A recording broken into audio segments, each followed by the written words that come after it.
शनिवार व्रत कथा। जय श्री कृष्णा। राधे राधे। श्रोताओं, आप सभी का दिन शुभ और मंगलमय हो। आज हम सुनेंगे शनिवार की व्रत कथा। शनिवार का व्रत करने और शनिवार व्रत कथा सुनने से भगवान शनिदेव की अनुकंपा बनी रहती है। जातक के सभी दुख दूर होते हैं, उसके सब मनोरथ पूर्ण होते हैं। हिंदू धर्म के अनुसार शनिवार के दिन भगवान शनिदेव की पूजा की जाती है।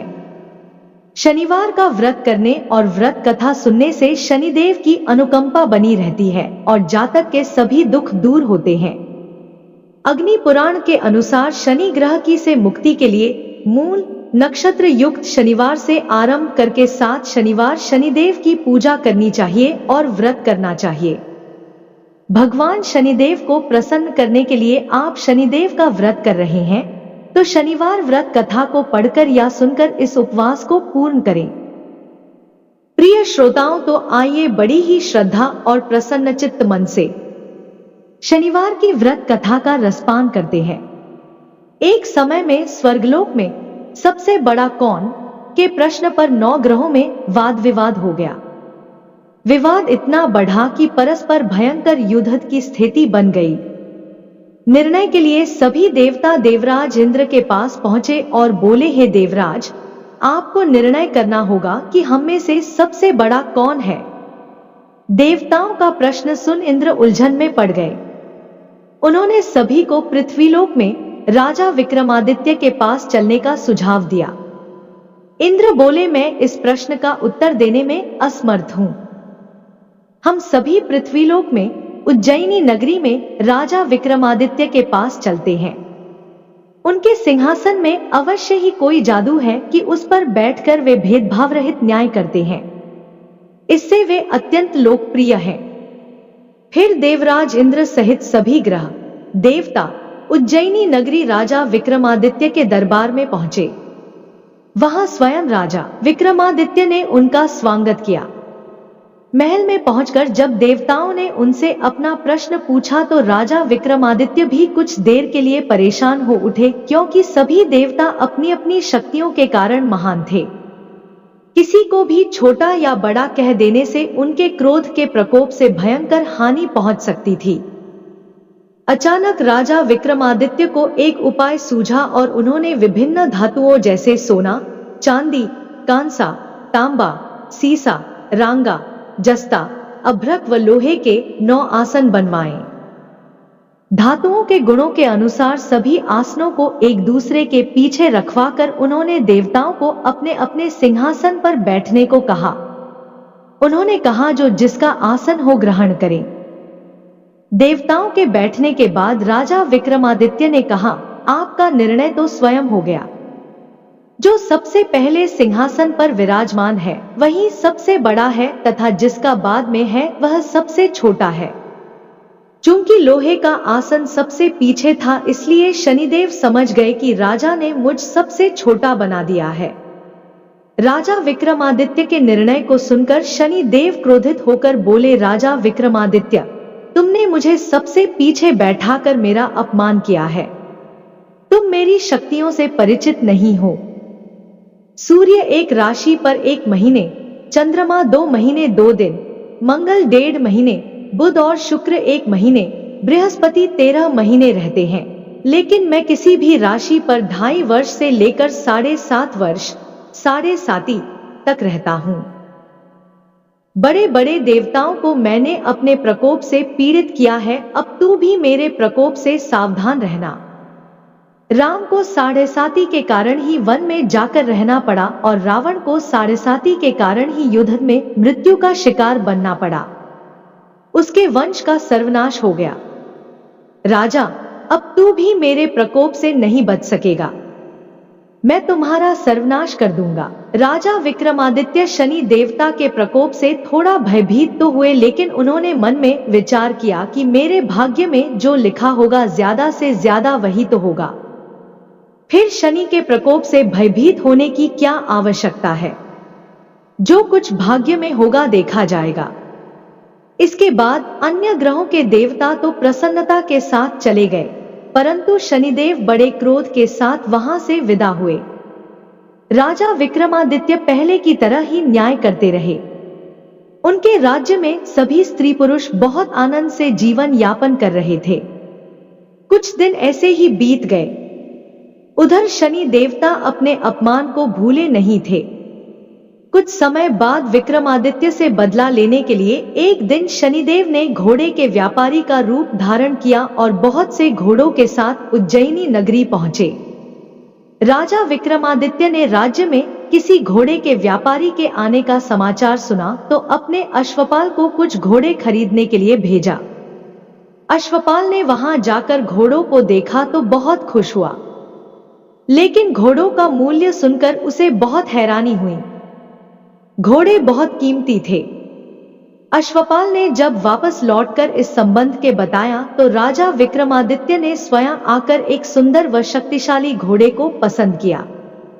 घोड़े की चाल देखने के लिए राजा उस घोड़े पर जैसे ही सवार हुए तो वह घोड़ा बिजली की गति से दौड़ पड़ा।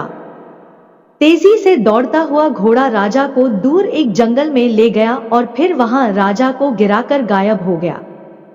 राजा अपने नगर लौटने के लिए जंगल में भटकने लगा, लेकिन उन्हें लौटने का कोई रास्ता नहीं मिला। राजा को भूख प्यास लगाई। बहुत घूमने पर उन्हें एक चरवाहा मिला। राजा ने उससे पानी मांगा। पानी पीकर राजा ने उस चरवाहे को अपनी अंगूठी दे दी और उससे रास्ता पूछकर जंगल से निकलकर पास के नगर में पहुंचा। नगर पहुंचकर राजा एक सेठ की दुकान पर बैठकर कुछ देर आराम किया। उस सेठ ने राजा से बातचीत की तो राजा ने उसे बताया कि मैं उज्जैनी नगरी से आया हूं। राजा के कुछ देर दुकान पर बैठने से सेठ की बहुत बिक्री हुई। सेठ ने राजा को भाग्यवान समझा और उसे अपने घर भोजन पर ले गया।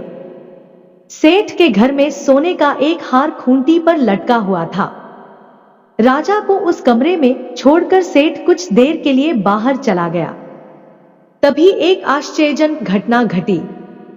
राजा के देखते देखते खूंटी सोने के उस हार को निगल गई।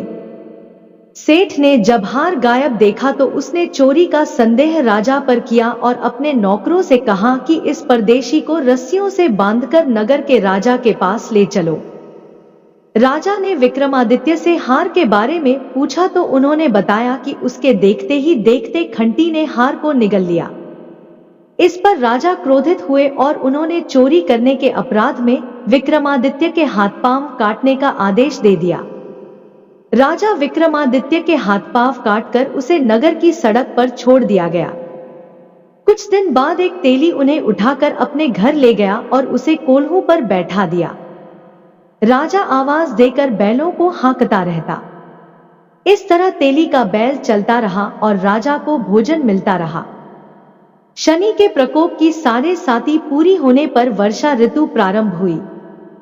राजा विक्रमादित्य एक रात मेघ मल्हार गा रहा था कि तभी नगर के राजा की लड़की राजकुमारी मोहिनी रथ पर सवार उस तेली के घर के पास उसने मेघ मल्हार सुना तो उसे बहुत अच्छा लगा और दासी के भेजकर गाने वाले को बुला लाने को कहा। दासी ने लाटकर राजकुमारी को अपंग राजा के बारे में सब कुछ बता दिया। राजकुमारी उसके मेघ मल्हार से बहुत मोहित हुई। अतः उसने सब कुछ जानकर भी अपंग राजा से विवाह करने का निश्चय कर लिया। राजकुमारी ने अपने माता पिता से जब यह बात कही तो वह हैरान रह गए। राजा को लगा कि उसकी बेटी पागल हो गई है।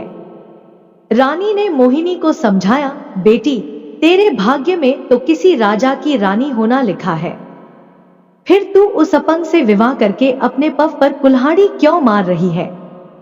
राजा ने किसी सुंदर राजकुमार से उसका विवाह करने की बात कही, लेकिन राजकुमारी ने अपनी जिद नहीं छोड़ी। अपनी जिद पूरी कराने के लिए उसने भोजन करना छोड़ दिया और प्राण त्याग देने का निश्चय कर लिया। आखिर राजा रानी को विवश होकर अपंग विक्रमादित्य से राजकुमारी का विवाह करना पड़ा। विवाह के बाद राजा विक्रमादित्य और राजकुमारी तेली के घर में रहने लगे। उसी रात स्वप्न में शनिदेव ने राजा से कहा, राजा तुमने मेरा प्रकोप देख लिया। मैंने तुम्हें अपने अपमान का दंड दिया है। राजा ने शनिदेव से क्षमा करने को कहा और प्रार्थना की, हे शनिदेव, आपने जितना दुख मुझे दिया है अन्य किसी को न देना। शनिदेव ने कुछ सोचकर कहा, राजन, मैं तुम्हारी प्रार्थना स्वीकार करता हूं। जो कोई स्त्री पुरुष मेरी पूजा करेगा, कथा सुनेगा, जो नित्य मेरा ध्यान करेगा, चिंटियों को आटा खिलाएगा, वह सभी प्रकार के कष्टों से मुक्त होता रहेगा तथा उसके सब मनोरथ पूर्ण होंगे। उस पर मेरी अनुकंपा बनी रहेगी, उसे कोई दुख नहीं होगा। यह कहकर शनिदेव अंतर्ध्यान हो गए। प्रातःकाल राजा विक्रमादित्य की नींद खुली तो अपने हाथ पांव देखकर राजा को बहुत खुशी हुई। उन्होंने मन ही मन शनिदेव को प्रणाम किया। राजकुमारी भी राजा के हाथ पांव सही सलामत देखकर आश्चर्य में डूब गई। तब राजा विक्रमादित्य ने अपना परिचय देते हुए शनिदेव के प्रकोप की सारी कहानी सुनाई।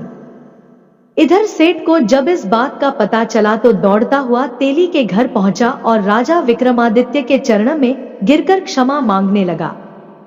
राजा ने उसे क्षमा कर दिया, क्योंकि वह जानते थे कि यह सब तो शनिदेव के प्रकोप के कारण हुआ था। सेठ राजा को अपने घर ले गया और उसे भोजन कराया। भोजन करते समय वहां आश्चर्यजनक घटना घटी। सबके देखते देखते उस खंती ने हार उगल दिया। सेठ ने अपनी बेटी का विवाह भी राजा के साथ कर दिया और बहुत से स्वर्ण आभूषण, धन आदि देकर राजा को विदा किया। राजा विक्रमादित्य राजकुमारी मोहिनी और सेठ की बेटी के साथ अपने नगर उज्जैनी वापस पहुंचे तो नगरवासियों ने हर्ष के साथ उनका स्वागत किया। उस रात उज्जैनी नगरी में दीप जलाकर लोगों ने दिवाली मनाई। अगले दिन राजा विक्रमादित्य ने पूरे राज्य में घोषणा कराई कि शनिदेव सब देवों में सर्वश्रेष्ठ हैं। प्रत्येक स्त्री पुरुष शनिवार को उनका व्रत करें और व्रत कथा अवश्य सुने। राजा विक्रमादित्य की घोषणा से शनिदेव बहुत प्रसन्न हुए। शनिवार का व्रत करने और व्रत कथा सुनने के कारण सभी लोगों की मनोकामनाएं शनिदेव की अनुकंपा से पूरी होने लगी। सभी लोग आनंद पूर्वक रहने लगे। श्रोताओं, आइए अब दूसरी कथा का श्रवण करते हैं। दुख दारिद्र्य को दूर करने वाली शनि देव की कथा। किसी गांव में एक बहुत ही विद्वान ब्राह्मण रहा करता था।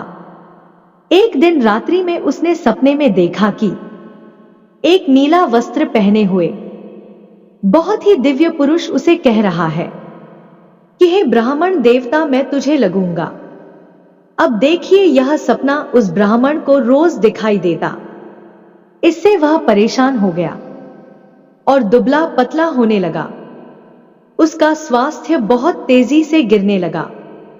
एक दिन उसकी पत्नी ने कहा, देखिए जी, मैं आपको कितना अच्छे से खिलाती पिलाती हूं, मेवा मिश्री खिलाती हूं, दूध मलाई खिलाती हूं, अच्छा भोजन आहार पकाकर खिलाती हूं, फिर भी आप इतने दुबले पतले क्यों होते जा रहे हैं?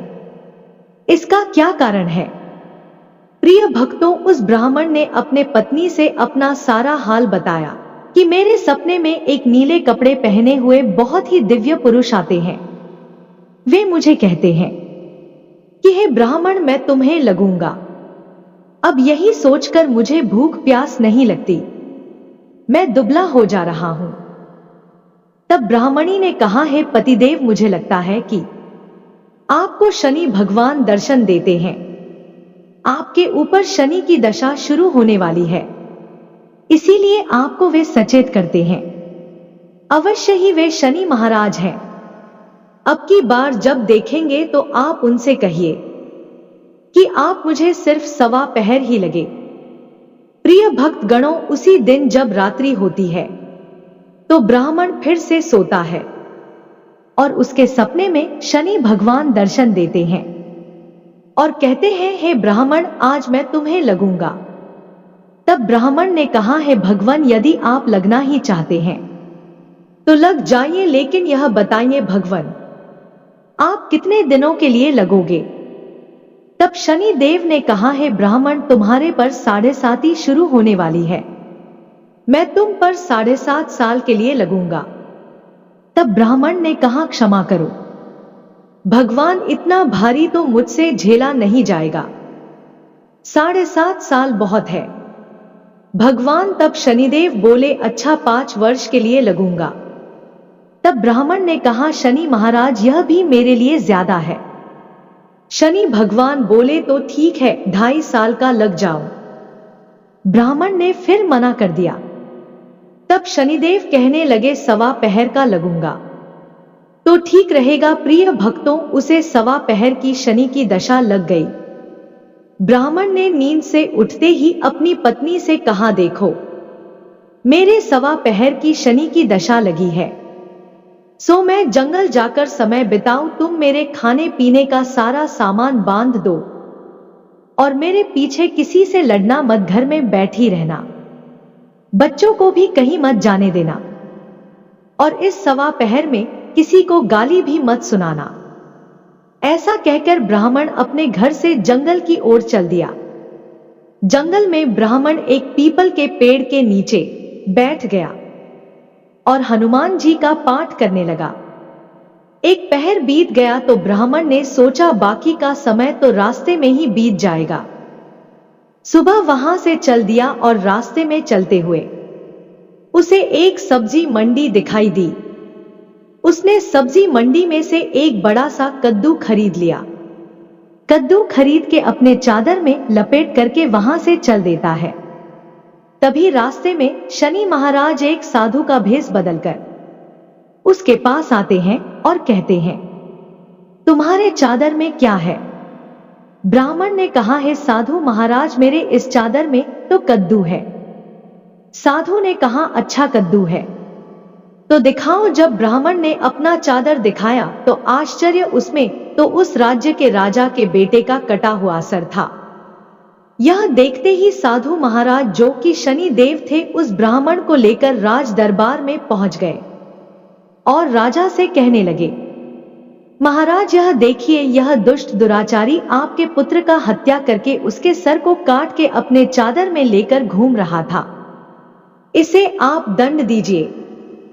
प्रिय भक्तों, राजा ने जब सुना कि उस ब्राह्मण ने उसके पुत्र को मार दिया है, राजकुमार की हत्या कर दी है, तब राजा बहुत ही क्रोधित हुआ।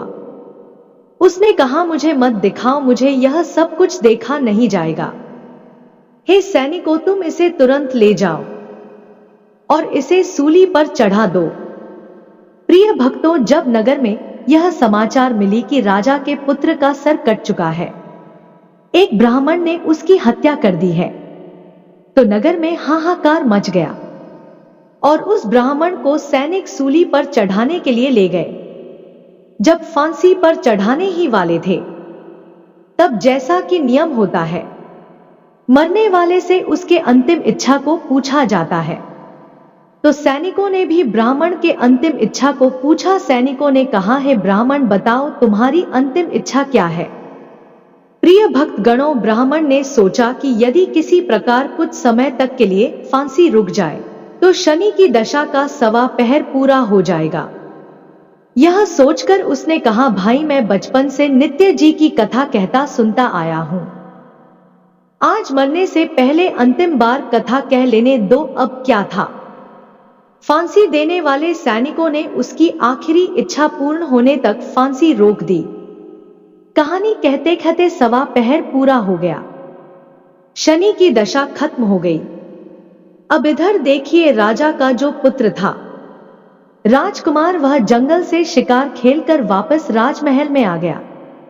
राजमहल में राजकुमार को देखते ही राजा बड़ा ही प्रसन्न हुआ, लेकिन मन ही मन उसे डर भी लगा, यदि उस निर्दोष ब्राह्मण को फांसी चढ़ा दिया गया होगा तो ब्राह्मण हत्या का दोष लग जाएगा।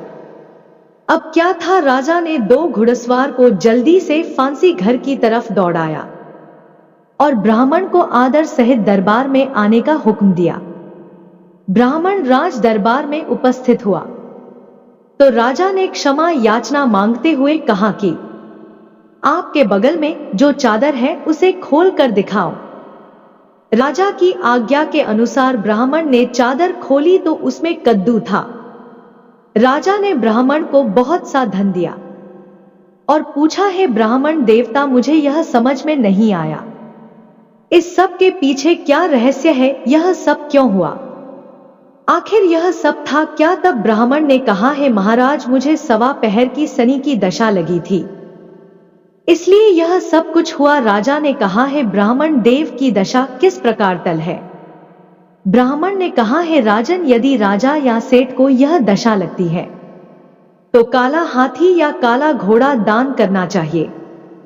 गरीब को शनि की दशा लगती है तो पीपल की पूजा करें और बोले साचा सनिचर कहिए, जाके पांव सदा ही पढ़िए, शनि की कहानी सुने, तिल तेल और काला उड़द आदि का दान दे, काले कुत्ते को तेल चुपड़ी रोटी खिलाए तो शनि की दशा उतर जाएगी। अब देखिए, राजा ने उस ब्राह्मण को कद्दू वापस कर दिया। अब घर आकर ब्राह्मण ने कद्दू अपनी पत्नी को दिया। जब उसकी पत्नी ने सब्जी बनाने के लिए उस कद्दू को काटा तो उसके बीजों की जगह हीरे मोती निकलने लगे। ब्राह्मणी ने पूछा, है पतिदेव, यह सब क्या है, इसमें से हीरे मोती कैसे निकल रहे हैं, इसे कहां से लाए हैं आप। तब ब्राह्मण ने कहा, है प्रिय, जब शनि की दशा लगी थी तो यह कद्दू कुंवर का सर बन गया था, और जब दशा उतरी है तो शनि जी ने कैसे निहाल कर दिया, हमें मालामाल कर दिया है। शनि देवता जैसे ब्राह्मण को शनि की दशा लगी, वैसे किसी को शनि की दशा ना लगे। जैसे ब्राह्मण को धन दौलत मिला, वैसे सबको धन दौलत मिले। कथा कहानी कहते सुनते हुंकार भरते सबको मिले। शनि देव ने ध्या मन इच्छित फल पाओ। जय शनिदेव। प्रिय श्रोताओं, आइए अब श्रवण करते हैं भगवान शनि देव की दूसरी कथा। यह कथा सुनने से भक्तों को मनवांछित फल की प्राप्ति होती है। नर्मदा नदी के किनारे एक गांव में बहुत ही बड़े साहूकार का परिवार निवास करता था। साहूकार की मृत्यु हो चुकी थी। घर में साहूकानी तथा उसके 2 बेटे, एक बड़ी बहू थी। साहूकानी का छोटा बेटा मानसिक रोग से ग्रस्त था। उसकी मानसिक स्थिति ठीक नहीं थी। साहूकानी की बड़ी बहू तारा को विवाह के कई वर्ष बीत गए थे, पर अभी तक उसे संतान नहीं हुई थी। तारा को सदैव यही भय रहता था कि कहीं उसके पति संतान पाने के लिए दूसरा विवाह ना कर ले। यदि उसके पति ने दूसरा विवाह कर लिया तो उसे सौतन का दुख सहना पड़ेगा। प्रिय श्रोताओं, इसी डर से तारा ने एक योजना बनाई और उसने अपने घर में काम करने वाली नौकरानी चंदा से अपने देवर चंदन का विवाह कराने के लिए अपनी सास साहूकार तथा अपने पति को मना लिया। चंदा स्वभाव से बड़ी ही दयालु तथा कृष्ण भक्त थी। वह बचपन से ही उसी साहूकानी के घर काम करती थी। उसका अपना कोई नहीं था। अब चंदा का विवाह मानसिक रोगी चंदन से करा दिया गया। कुछ साल बाद चंदा ने एक सुंदर पुत्र को जन्म भी दिया, किंतु चंदा की जेठानी तारा ने चंदा का बच्चा छीन लिया और उसे घर से धक्के मारकर बाहर निकाल दिया। और तारा ने अपने पति को भी अपने पक्ष में कर लिया। बेचारा चंदन तो मानसिक रोगी था, वह कर भी क्या सकता था, और वह साहूकानी चाहकर भी कुछ ना कर सकी। दरअसल यह तो तारा की चाल थी। उसने तो कभी चंदा को अपनी देवरानी माना ही नहीं। वह तो सिर्फ चंदा से उसका बच्चा लेना चाहती थी ताकि उसे पाल पोस कर अपना नाम दे सके। चंदा के बार बार रोने गिड़गिड़ा पर भी तारा नहीं मानी और उसे उस गांव से ही निकाल दिया। अब चंदा गांव गांव भटकने लगी। भटकते भटकते वह कृष्ण जी के एक पुराने मंदिर में पहुंच गई। वहीं पर उसने प्रभु से न्याय की गुहार लगाई। वह अपना सर भगवान के चौखट पर पटकने लगी तथा लगातार ओम कृष्णाय नमः मंत्र का जाप भी करती रही।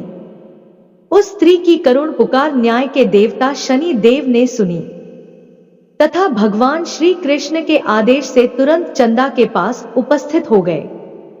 और साधारण मनुष्य का रूप धारण करके उसे अपने आप को कष्ट ना पहुंचाने के लिए कहा और कि हे बहन, तुम भगवान श्री कृष्ण पर विश्वास रखो और ओम कृष्णाय नमः मंत्र का जाप करती रहो, तुम्हारा अवश्य ही कल्याण होगा।